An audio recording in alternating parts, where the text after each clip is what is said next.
बिस्मिल्लाहिर्रहमानिर्रहीम। अस्सलाम वालेकुम व्यूअर्स, मैं हूं होम्योपैथिक डॉक्टर सलीमुद्दीन डोगर। आप देख रहे हैं मेरा यूट्यूब चैनल शिफा होम्यो क्लिनिक। नाज़रीन, आज का जो हमारा टॉपिक है वो एक्जिमा के हवाले से है। टॉपिक शुरू करने से पहले आपसे रिक्वेस्ट है, मेरे चैनल को लाइक करें, सब्सक्राइब करें और बेल आइकन को प्रेस करें ताकि हर मेरे आने वाली वीडियो सबसे पहले आपके पास पहुंचे और आप उसे देख के फ़ायदा हासिल कर सकें। नाज़रीन, एक्जिमा के बारे में आपको डेफिनेशन बता दूँ तो ये क्या है और कैसे बनता है और कैसे फैलता है। ये एक पेचीदा जल्दी अमराज है। ये एक छोटे से दाने या ज़ख़म से शुरू होता है और आहिस्ता आहिस्ता जिस्म पर शदीद इन्फेक्शन के साथ जिस्म पर फैल जाता है।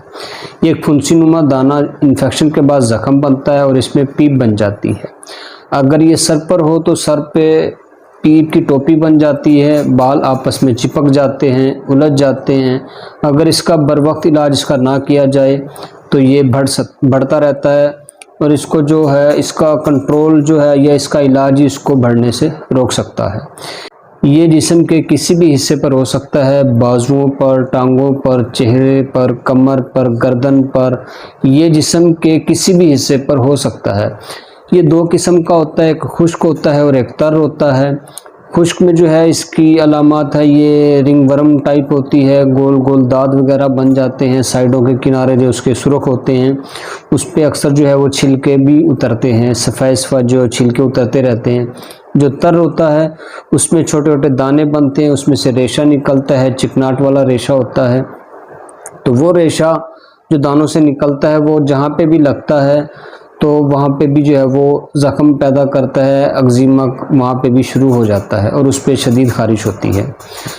तो इसमें अगर हम अपने क्लिनिकल एक्सपीरियंस के हवाले से बात करूँ तो इसमें मैं एक RMG का ग्रुप में इस्तेमाल करवाता हूँ। रिटायर्ड मेजर जनरल के नाम से वो मैंने उसको नाम दिया हुआ है। तो वो मैं इलाज करता हूँ होम्योपैथिक ट्रीटमेंट में, तो इंशाल्लाह उससे जो है फ़ाका होता है और ये मर्ज़ ख़त्म हो जाता है। मेडिसिन बताने से पहले आपको इसकी एहतियाती तदाबीर बता दूं कि आपने किन चीज़ों से परहेज़ करना है ताकि आप इस मर्ज़ से जो है वो जल्दी छुटकारा हासिल कर सकें। परहेज़ जो आपने करना है इसमें आपने चावल, पराठा, बड़ा गोश्त और अंडा आपने ये बिल्कुल नहीं खाने। जब तक आपका इलाज चलता है आपने ये चीज़ें छोड़ देनी है ताकि इस मर्ज़ से आप छुटकारा हासिल कर सकें। अब इलाज के बारे में अब आपको बताऊँगा। सबसे पहले आपने एक मेडिसिन इस्तेमाल करवानी है, सोराइनम। ये हमारी नसोड्स भी है। इलाज शुरू करने से पहले ये एक डोज़ हम इस्तेमाल करवाएंगे तो इसका बहुत हमें फ़ायदा हासिल होगा। उसके बाद जो एक मेडिसिन है वो सबसे पहले जो इस्तेमाल करनी है, रस्टाक्स मेडिसिन है। ये अव्वल दर्जे की दवा मानी जाती है। एक्जिमा के अंदर सबसे पहले इसी का इंतखाब किया जाता है। इसमें जो एक्जिमा होता है ये तर होता है, इसमें खुरन बन जाते हैं, तो इसमें पीप बन जाती है और जो है ये सबसे पहले रस्टाक्स हम इस्तेमाल करवाते हैं। उसके बाद जो दूसरे नंबर पे आती है वो मेज़ीरियम है। ये एक्जिमा में दूसरे नंबर पे आती है। इसमें जो है इसकी जो ख़ारिश होती है ये बिस्तर पर जाने से या जिस्म गर्म होने से जो है इसकी ख़ारिश बढ़ जाती है। इसमें भी जो है पीप बन जाती है, पीप खुदरी पीप बन जाती है और इसमें जो है वो खुरन बन जाते हैं। तो ये दूसरे नंबर पे मेडिसिन हम इस्तेमाल करवाते हैं, मेज़ीरियम। जो तीसरे नंबर पे मैं लास्ट मेडिसिन इस्तेमाल करवाता हूँ वो है ग्रेफाइटस। ग्रेफाइटस ये भी एक बहुत बड़ी जल्दी अमराज की दवा है। इसमें जो है एक्जिमा जो इसके हाथों पे या कान के पीछे या गर्दन पे जो है इसका एक्जिमा मोस्टली ग्रेफाइटस इस्तेमाल होती है और इसमें ज़रा सा ज़ख़म जो है उसमें भी पीप बन जाती है।